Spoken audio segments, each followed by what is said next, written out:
Have you been trying to find the perfect oil for your skincare routine, but worried about clogging your pores?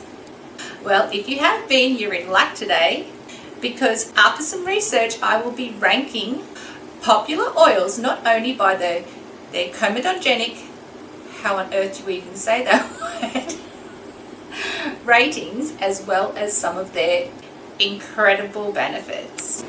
So you might be surprised, I'm wearing pink today, which is very unusual because I am normally always in black, but we are going to be happy today because the sun is finally out for the first time in 2 weeks. So let's uncover which oils might cause breakouts and which ones are going to be friends to your pores. So back to that word again, comedogenic. Let's just skip that word altogether. Basically, it's a word that is used in skincare in order to rate how likely a skincare product or other ingredient that is applied to your skin is likely to clog your pores, with 0 being the best and 5 being more likely to clog your pores and have a higher risk of causing a breakout. Let's explore which oils that you should be probably a little bit cautious with and which ones are generally safer and more appropriate for more skin types. After researching the various types of natural oils that you can use on your skin, I was actually shocked to discover which was one of the least likely oils to cause a breakout, that had one of the lowest ratings. Now this particular oil is quite thick and sticky, so I was very surprised by finding out what its overall rating out of 5 was. But of course, in saying that, everybody's skin's different and everyone is going to react differently to anything that we apply to our face. And it also depends, obviously, on that time of the month, whether or not you've been swimming, the sun, all kinds of things can change how things react. And sometimes you have to switch them around every few days or every few weeks. If you've actually used any kind of oil product on your skin, please drop a comment down below and share it with the community and let us know what your experiences have been like.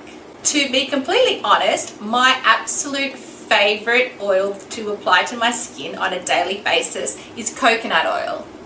This is the one that I'm using right at the moment, which is different to the one that I had a couple of months ago, because really I just buy whichever one is on sale in the store. This is lovely actually. It's an organic virgin oil, which you should always be looking for, and it is cold pressed and it is in a jar.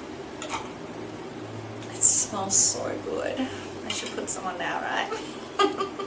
Usually I do this at night, but I'm sitting here under these hot lights at the moment and they are not good for my skin. I actually have a video on how I use coconut oil up here if you would like to check it out. I was actually surprised with the ranking that coconut oil received under this Comogendic, I give up, rating, because I actually find it wonderful on my skin. I think it is more so if you have oily or acne prone skin, it may not be the best for you, but in saying that, it has so many properties that can actually help with acne. So I think it's a bit of a trial and error for this one. I use it every day and I've never had any problems. My skin is over 50 now. Oh, God, did I have to say that word out loud? And I'm still in that situation where my skin's good most of the time, but I can still get breakouts. It's really not fair. And that is usually if I have gone out and I'm wearing a lot of makeup, not that I get out very often, or sometimes, you know, when I've been swimming or I've been using a little bit of extra retinol, or I've applied probably a little bit too much coconut oil, or it's just my skin's a bit that week. What I basically do under those circumstances is I just cut out applying any coconut oil to my skin for a couple of days, and I grab my Benzac.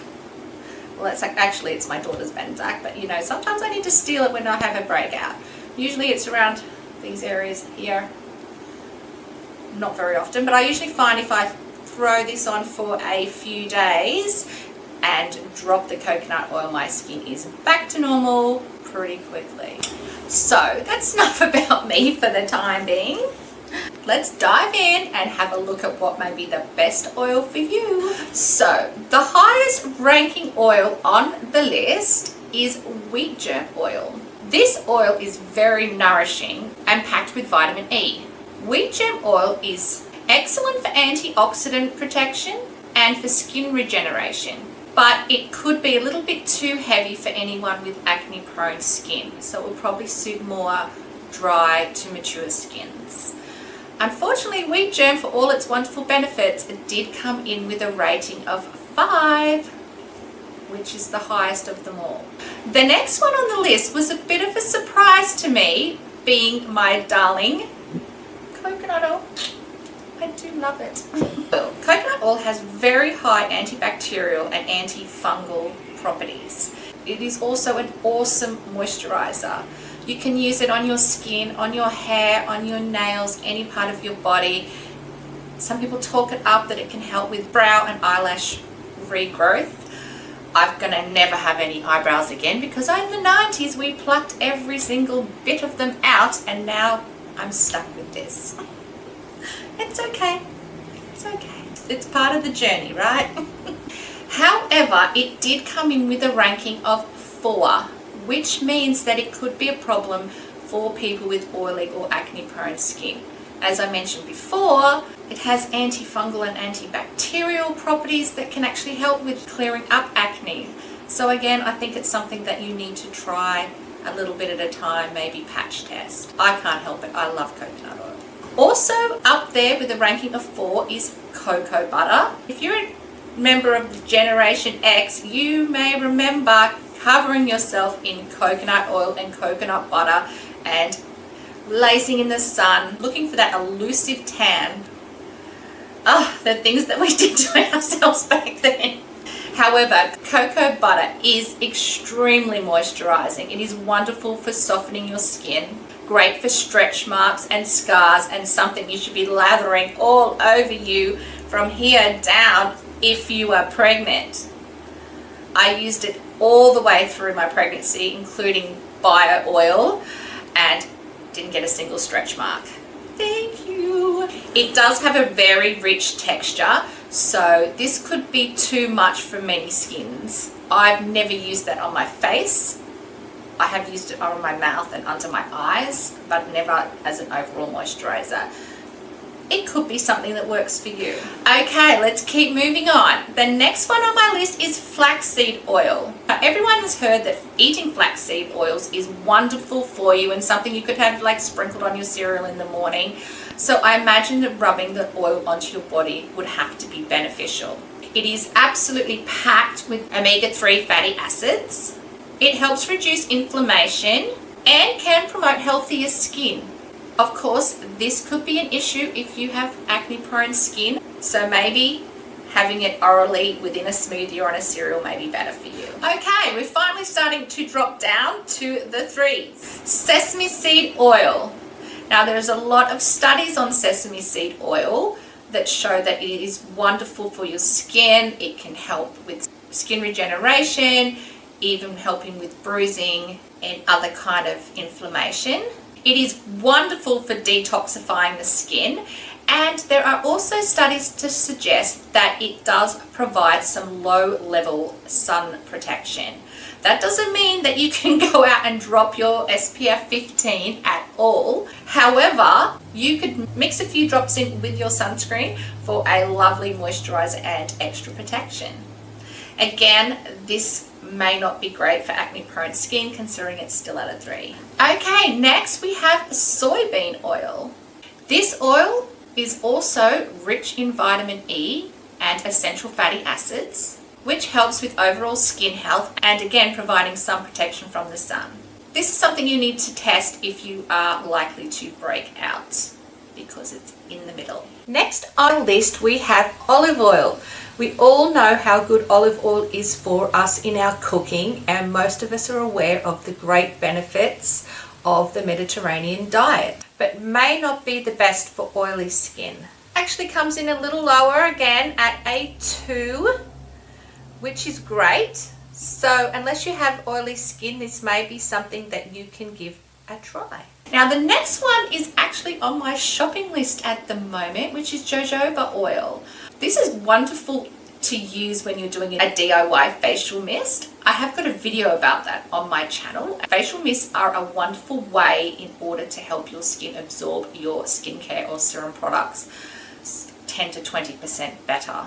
So definitely check that out. Jojoba oil actually does help regulate oil production and is very hydrating. And it has been said that it can be effective with acne control. So this may be something that you can try either directly or again as part of a mist. Rating in at only a number 2 makes this oil ideal for almost any skin type, which is why it is next on my list. We have another one coming in at 2, which is sweet almond oil. That'll just make me want to eat it. It'll remind me of those shortbread cookies that Nana used to make when they put the little sprinkles of almond on the top. Oh, yum. Grandma's cooking was the best, don't you think? Sweet almond oil is the best for smoothing skin and reducing inflammation. It is very nourishing and will be wonderful if you've got dry skin. And again, being only a 2, it's probably going to be suited to most skin types. Now, this is where I got a surprise. Castor oil. Castor oil is all over the internet at the moment. Everybody is buzzing about it. From using it on your face, to eyebrow and eyelash serum, to growing your hair, to sticking drops in your belly button. It seems like it is a miracle oil. I remember castor oil from a kid. It used to be something your grandmother would take a tablespoon of every day. I remember she made us do it a couple of times. I could not swallow that stuff again. Studies show that it is good for wound healing, for skin rejuvenation and anti-aging, and should be pretty good for most skin types. I was really shocked because this oil is very sticky and very thick. And I've heard a lot of people commenting on videos that they find it too thick and it gives them breakouts. But the score is a 1. So maybe it is worth a try. This was actually my biggest shock out of all of them, to be honest. So this is something you will need to test yourself and see how you go. Maybe patch test, do a couple of days, or just keep it away from the oily areas. You know, if you're a T-zone, then put it in other places, not on the T. Okay, let's keep going down the list. We are now at grapeseed oil. Grapes, what a wonderful thing. Best in wine, if you ask me. Grapeseed is non-oily and has a very light texture. It is non-greasy and can help tighten the skin. It is said to reduce the signs of aging and that it is actually suitable for oily or acne-prone skin, which could be great if you're the kind of person that breaks out easily. Definitely worth a try because it's sitting at a 1. Next, let's move on to sunflower oil. Doesn't that make you think of spring? I used to love them, how you could pop the seed in, they used to grow so fast. Sunflower oil is another oil that is absolutely packed with vitamin E, which we know is wonderful for your skin, both applying it and eating. It is great for combating skin irritation and redness, and it is usually said that it is suitable for most types of skin. I used to get terrible red hot flushes on my skin until I actually got a Cool View laser treatment. I'll have to do a video on that because since that happened, those burning hot bright red breakouts have almost disappeared. I'd be interested to know if anybody else has had that problem. Apparently it's not rosacea and apparently it's not a hot flush. It just boom, face breaks out into this hot red sunburnt look. Sometimes gets dry for no reason. But ever since I got that laser treatment, it's almost gone. Sunflower oil can rate between a 0 and 2. So let's just give it a 1, just to be even. Keep it there. Now the next one we often find in a lot of shampoos and hair products being Argan Oil. I love those conditioning treatments. I need to do more because I'm trying to grow my hair and it just won't grow. I mean, it grows up here, but it just seems to snap here.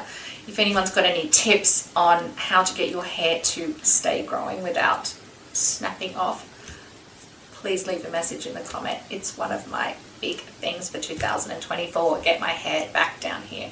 Why I cut it in the first place, I don't know. Argan oil is amazing for moisturizing your skin, reducing signs of aging, and is non-greasy, which means it would probably be suited to most skin types and has a ranking of 0. How good is that? And we have one more in the 0 category, that being hemp oil. Mostly I think of hemp in those natural fabric clothes, or those nice sheets and pillows that I would like to buy but can't afford. Hemp seed is actually known for balancing out oily skin. It can reduce inflammation and promote skin growth and cell generation. Being another 0 rating could be something wonderful for people with oily or acne-prone skin, or people that are prone to breakouts. Finding the right oil for you could make a big difference in your skincare journey. Not only being that it's natural, but it's usually pretty cheap too. But do remember that everybody's skin is very different. Everyone's skin type is unique. I would say it's always best to patch test products before slathering them all over your face and using them extensively. As with any new product or any new ingredient that you're using on your skin, I always say start slowly and build yourself up. Give yourself a day or two at a time in order to see how you go. Again, check out this video up here if you are interested in learning more about how I use coconut oil. Thank you so much for tuning in, and have a wonderful day.